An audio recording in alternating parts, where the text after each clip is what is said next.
Welcome to Airbnb Hosting 101. In this video, I will guide you how you can edit your Airbnb listing title and summary. But before we dive in, I want to show you where these two fields are displayed to the guest. When they're searching for properties, this is how the search result is displayed first. Now, the title is the only field that is displayed here.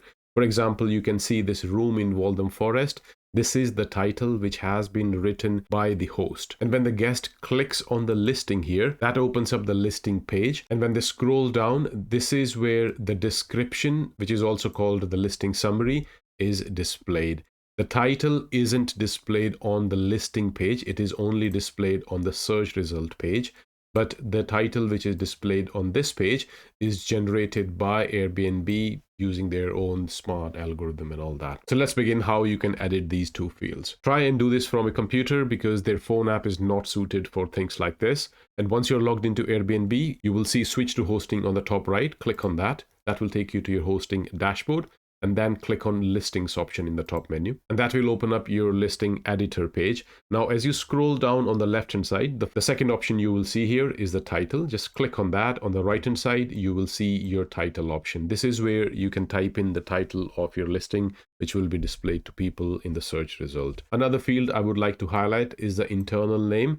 This is where you can type in an internal name for your own reference. For example, if you have multiple properties, it is a good practice to type an internal name so you can easily recognize when a message comes across. Another thing is title has a limit of 50 characters. It cannot be more than 50 characters. Now, moving on to the listing description, as you scroll down on the left-hand side, you will see this description option.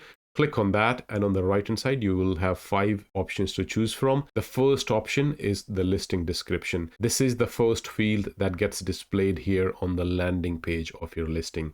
And when user clicks on show more, they see a lot more other options. For example, the space and the guest access. All these fields come from this section. So in this video, we're talking about listing summary. So we'll click on listing description here, and this is where you can type in anything you want to highlight about your property. This field also has a limit of 500 characters. So try and be factual, to the point. Try and avoid any flowery language or big paragraphs. It is a good practice to write your listing summary in bullet points so it is easy to consume for the user and it looks digestible, inviting when they're looking at the listing. And with that, I hope you find this video useful. Please do like this video and subscribe to my channel. Have a wonderful day wherever you are. Until next time, bye-bye.